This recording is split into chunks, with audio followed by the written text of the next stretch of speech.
the Trump administration tried to sneak something into the big, beautiful bill that would strip courts' ability to enforce orders and hold people accountable. And they got caught and it got removed.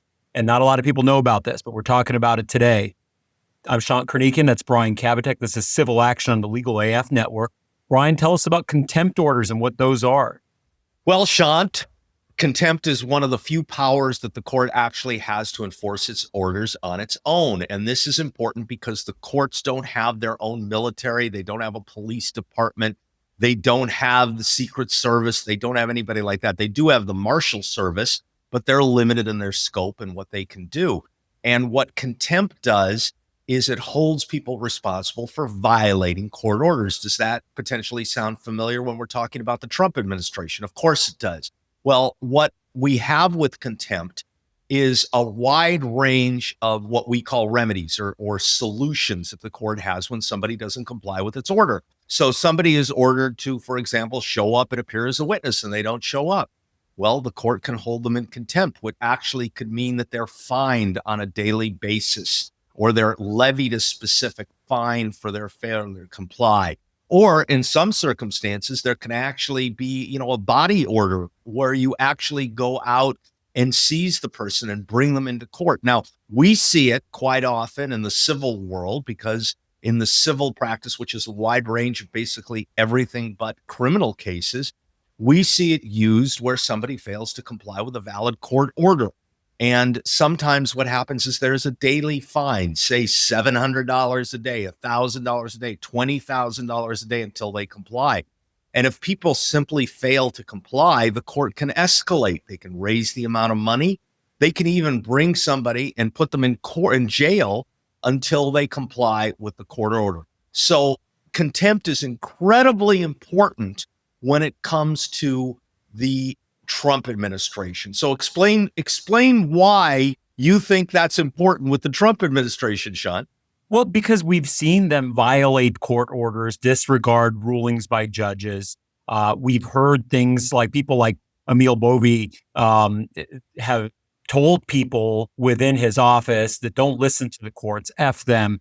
We know that. We know that they have a preference to just disregard what they don't like from the courts. And contempt orders are the mechanism by which the courts can enforce those orders. And I've said this kind of from day one, and a big theme that we've always talked about, Brian, has been that the courts are sort of the last safeguard against just authoritarian dictatorship, people doing whatever the hell they want, especially when it comes to the executive branch. So contempt orders are the mechanism by which the courts can do their job. It's not just deciding disputes, making rulings on disputed issues. It's also enforcing the rulings that they make on those issues. And without contempt orders, their rulings can be rendered meaningless. So I think we've adequately explained why contempt's important. And I think focusing on why it's important with respect to the Trump administration is fairly clear because certain people in the administration, like,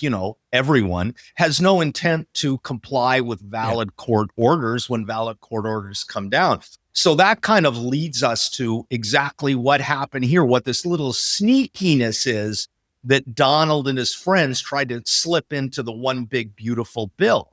And sneaky it is because this is clearly deliberate. They know that courts have the power to stop them. They're afraid of the courts. They recognize that this is how democracy works. So in their effort to try to undermine democracy, they came up with language that says courts shall not have the power to do that. Courts shall not have the power to actually enforce these types of contempt orders. And do you have the actual language we can recite here, Brian? Because I think it's a very sure. And it's very technical. So let me first read the language. It says, no court of the United States may use appropriated funds to enforce a contempt citation. So immediately they're taking a hold of the purse strings of the court for failure to comply with an injunction or temporary restraining order, something that the Trump administration is really familiar with, restraining orders and temporary restraining orders and injunctions.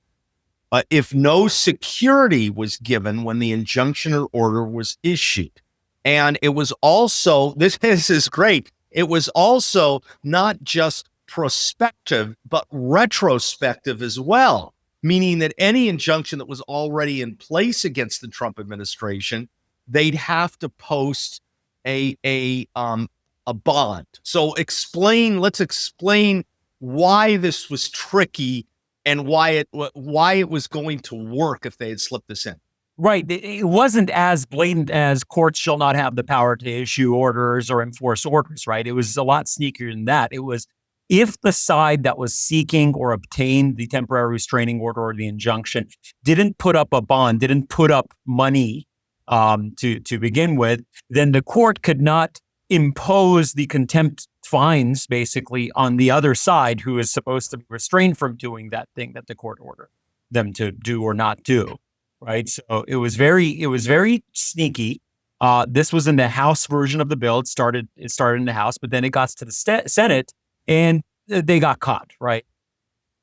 They got caught. But before we get on to them getting caught and what happened to this little nugget that the Trump team, the MAGA universe wanted, was why was this so horrible? Well, first of all, it undermined judicial independence. There's no question that what this did, because no one was going to be able to post a bond. Judges were going to have to come up with a monetary amount of the damages that could have occurred as a result of a improperly issued injunction. So let me give you an example of that.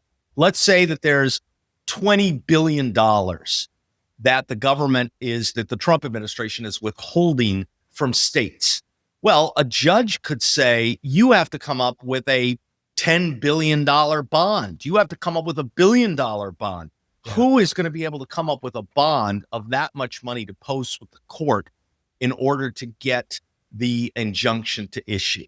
Well, the answer is almost no one. I mean, maybe the large states could do that, but then you're draining their resources. You're taking money away from important social programs.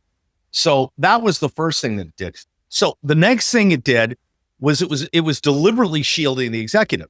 So because if you can't post a bond, Shant, what happens to the injunction? You can ignore it and no one can enforce it. Absolutely. Based on this language, you can ignore it. It gives carte blanche to ignore it. And the problem is, it renders orders and the entire judiciary toothless. And I've always said, this is the last hope. This is where the rubber meets the road. This is how laws get enforced, how rulings get enforced. You get rid of that, and the whole system kind of falls apart. So it's a big issue. And look, we don't know who it was exactly, but Chuck Schumer reports that even Republicans were very troubled by this because it's a two-way street. If the Trump administration takes advantage of this, and then when there's like a shift in whoever's in power, rulings can be ignored by that party as well. So I think kudos to whoever did recognize that from the Republican side, but I think that's important because it is a two-way street. This is a threat to democracy, not just to the Democratic Party. It's a threat to democracy. And let me point this out. This is very important, is that, remember, we have a tri-party system of government. The legislature, they write the laws, supposedly. The executive, they enforce the laws, used to be that way. And the judiciary, which determines whether or not the laws are enforceable, whether they're valid, whether they can move forward, whether what the executive is doing is legal. And this would have really undermined the balance of power. There's no question this would have undermined the balance of power. So this was a deliberate and sneaky attack on the Constitution, without a doubt, a deliberate and sneaky attack. So, Shant, this brings us to Elizabeth MacDonough. Why don't you tell us about Elizabeth MacDonough and how she became the hero in this story? Well, she's the Senate parliamentarian. And when the Senate was reviewing this, they caught this and they said, no way, you can't have this in the one big, beautiful bill, because for all the reasons we talked about, right? And I don't know if the support she got was truly bipartisan to remove it, but they got caught and they knew that this is not something that they can push, meaning Trump and his cronies knew that they can't push this, because if this came to light, they would lose on this issue. I think there would be a consensus among this country, among lawmakers, among legislators across the aisle, that this is not something that is good for democracy. This is a major threat to how this country is supposed to operate. So I'll give you my final thoughts on this, Shant. First of all, this demonstrates exactly how sneaky the Trump administration is, exactly how sneaky Trump and his cronies are, and what they're trying to do, plus the hold that they have over members of Congress, because that's where it came from, and frankly, members of the Senate. And it really highlights the fact that we have to be out there every day looking at every single thing they're doing. And that's one of the reasons why we do these, because we want to bring the public's attention to issues. We need people to understand the sneakiness, because if somebody isn't looking at every single thing they're doing 24 hours a day, 7 days a week, the proverbial camel's nose will get under the tent before long, and this cannot happen. So vigilance is the word of the day, and thankfully somebody here was vigilant, and this got stopped in its tracks. So those are my final thoughts. As usual, Shant, you get the last word. Yeah, I mean, it gives me a lot of hope. It gives me hope that democracy will prevail, because things like this, let's put aside all the crazy, stupid antics that Trump is trying to do. Things like this are what truly erode democracy. And for it to get caught, for there to be some degree of bipartisan pushback against this is a good sign. You know, he's getting exposed. He's trying all these dirty tricks. His cronies are trying to push the envelope here. We've always known that. We've always said that this is part political theater, part testing the boundaries. And he got pushed back here, and that's what he deserves. And it gives me hope. It gives me hope for democracy. I think democracy will prevail. This isn't about political party lines. This is just about maintaining our system, maintaining checks and balances. And I think that's critical. And, you know, I applaud this result. I applaud people making sure that these things are being monitored. As you said, they'll try to pull a fast one, but if we monitor it and we keep them accountable, we can stop that from happening and maybe save democracy. I'm Shant Karnikian. That's Brian Kabateck. This is Civil Action on Legal AF. Thanks for tuning in. We appreciate your comments. Like and subscribe. Can't get your fill of Legal AF? Me neither. That's why we formed the Legal AF Substack. Every time we mention something in a hot take, whether it's a court filing or a oral argument, come over to the Substack. You'll find the court filing and the oral argument there, including a daily roundup that I do called, wait for it, Morning AF. What else? All the other contributors from Legal AF are there as well. We got some new reporting. We got interviews. We got ad-free versions of the podcast and hot takes. Where? Legal AF on Substack. Come over now to free subscribe.